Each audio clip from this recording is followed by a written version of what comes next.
Assalamualaikum warahmatullahi wabarakatuh. Selamat pagi. Kami dari kelas HIM 1A, perwakilan dari kelompok 2. Pada pagi hari ini kita sedang berada di proyek gedung Health Science Kampus A Universitas Airlangga. Di sini kita akan mengobservasi mengenai K3 Conference Space. Bagaimana kegiatan observasinya? Mari kita saksikan. Ayo. Pada kali ini, kita diberi kesempatan untuk mengunjungi dan mengobservasi mengenai K3 Confined Space di Gedung Health Science Kampus A Universitas Airlangga. Di sini, kita memperoleh banyak sekali ilmu mengenai K3 Confined Space nih. Dengan ini, kami ingin menunjukkan hasil observasi kita melalui presentasi yang akan dijelaskan oleh rekan-rekan kami. Selamat menonton ya!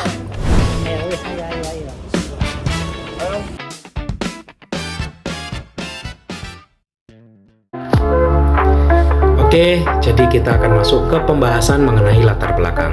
Seperti yang kita ketahui bahwa pengerjaan gedung-gedung bertingkat di Indonesia, termasuk di Surabaya itu lagi marak-maraknya terjadi. Nah, ini meningkatkan adanya sebuah pengerjaan ruang terbatas alias confined space.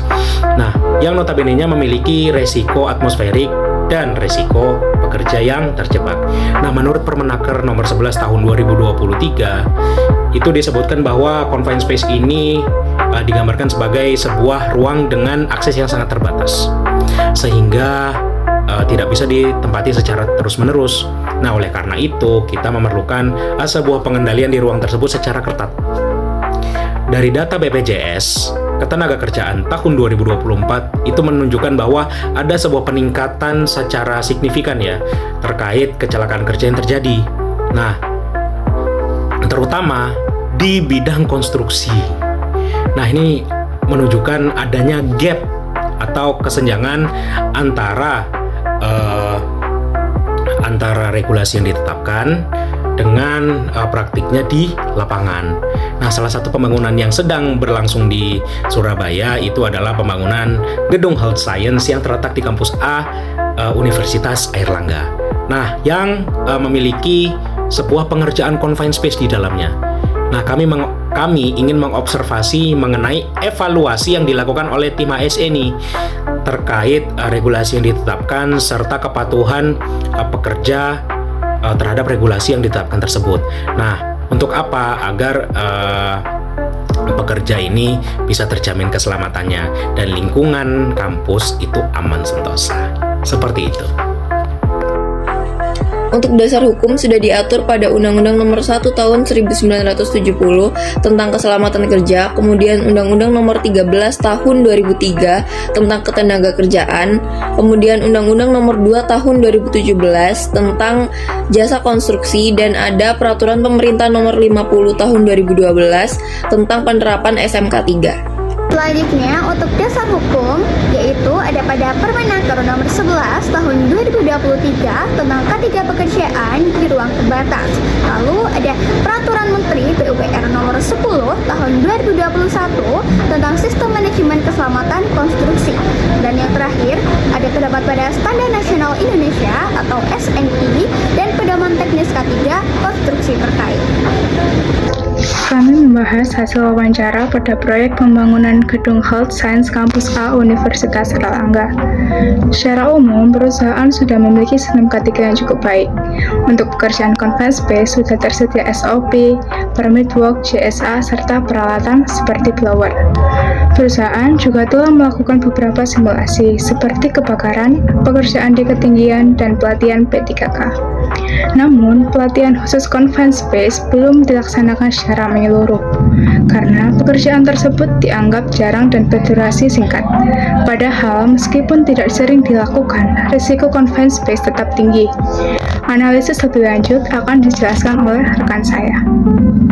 Meskipun pekerjaan confined space tidak sering dilakukan, tetapi tetap termasuk kategori berisiko tinggi, seperti risiko kekurangan oksigen, paparan gas berbahaya seperti H2S, dan kesulitan evakuasi. Memang tidak terjadi kecelakaan berat seperti MTC, LTI, atau fatality, namun masih ada first aid case dan near miss. NIRMIS ini penting dievaluasi karena bisa menjadi tanda adanya celah dalam pengendalian risiko. Oleh karena itu, pelatihan khusus confined space tetap diperlukan. Jika belum memungkinkan untuk semua pekerja, minimal harus ada satu safety officer yang memiliki pelatihan khusus untuk mengawasi pekerjaan di ruang terbatas agar sistem keselamatan tidak hanya lengkap secara administrasi, tetapi juga efektif di lapangan. Selanjutnya kita masuk bagian data lapangan. Observasi yang dilakukan oleh perwakilan kelompok kami pada Rabu 25 Februari 2026 di proyek pembangunan gedung Health Science Kampus A Universitas Airlangga oleh PT Nindya Karya berdasarkan hasil wawancara dengan Ibu Evi selaku HSE Inspektor 2 yang berfokus pada administrasi. Beliau memaparkan hal-hal sebagai berikut. Pekerjaan di area confined space atau ruang terbatas meliputi pekerjaan waterproofing dan IPAL, di mana pekerjaan tersebut telah tuntas sejak awal tahun 2025. Sedangkan area RC, GRC, FASA, dan GWT yang sedang dalam tahap finishing dan masih aktif hingga sekarang. Pekerjaan di dalam confined space menggunakan APD standar berupa safety helmet. Kemudian sistem izin menggunakan Permit to Work atau PTW dengan Counter Permit Board dan JSA. Di dalamnya terdapat material pipa instalasi berukuran cukup besar yang siap digunakan untuk sistem mekanikal gedung. Selanjutnya, fasilitas kesehatan yang tersedia meliputi blower sebagai ventilasi mekanik, hooker, rampe keselamatan, dan helm standar. Pengukuran gas dan oksigen, kebisingan, serta faktor geoteknik dilakukan oleh tim engineering. Pelatihan yang dilaksanakan berupa toolbox meeting harian, namun belum ada pelatihan yang khusus confined space karena durasi proyek yang singkat dan status pekerja PKWT atau pekerja waktu terbatas. Selama proyek berlangsung, tidak terjadi kecelakaan fatal atau zero fatality. Insiden yang tercatat hanya luka ringan dan kejadian hampir celaka. Perusahaan rutin melakukan simulasi tanggap darurat untuk kebakaran, pekerjaan di ketinggian, dan P3K. Namun simulasi confined space belum dilaksanakan. Selanjutnya, saya akan menjelaskan mengenai analisis kasus. Secara administratif, perusahaan sudah memenuhi prosedur confined space berupa izin kerja, Job Safety Analysis atau JSA, SOP, serta ketersediaan kebutuhan pekerja seperti blower, fogger, safety vest, dan kebutuhan lainnya. Akan tetapi, diketahui bahwa perusahaan tidak melaksanakan pelatihan khusus kepada pekerja confined space. Alasannya, pekerjaan yang dilakukan tidak terlalu banyak, pekerjaan yang dibutuhkan sedikit, dan kontrak pekerja terbatas atau PWT. Tetapi, tetap ada pelatihan untuk pekerja lainnya. Sebaiknya, pelatihan confined space tetap dilakukan sesuai dengan UU Nomor 1 Tahun 1970 Pasal 9.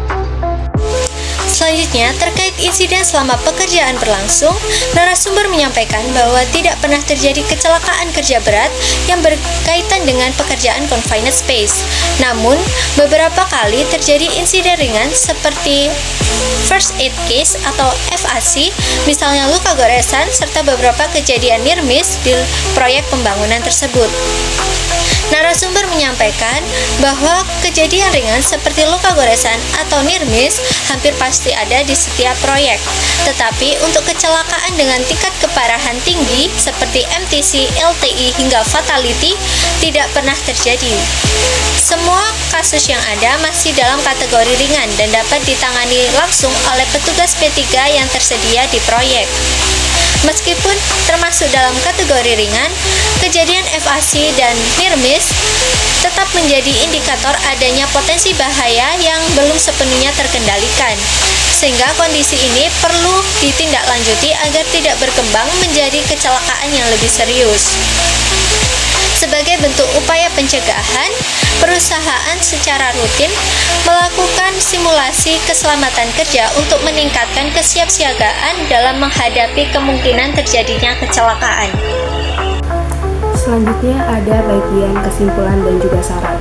Untuk kesimpulannya, pada proyek pembangunan gedung Health Science Kampus A Universitas Airlangga, kami menemukan bahwa pengelolaan K3 untuk pekerjaan ruang terbatas atau confined space sudah berjalan cukup baik, mulai dari SOP, Permit to Work, dan JSA telah diterapkan. Dan pekerja juga sudah menggunakan APD seperti safety helm dan juga rompi keselamatan. Peralatan pendukung seperti blower, ventilasi mekanik, dan fogger juga sudah tersedia. Namun ada satu celah penting yang belum ada, yakni belum adanya pelatihan khusus untuk pekerjaan confined space.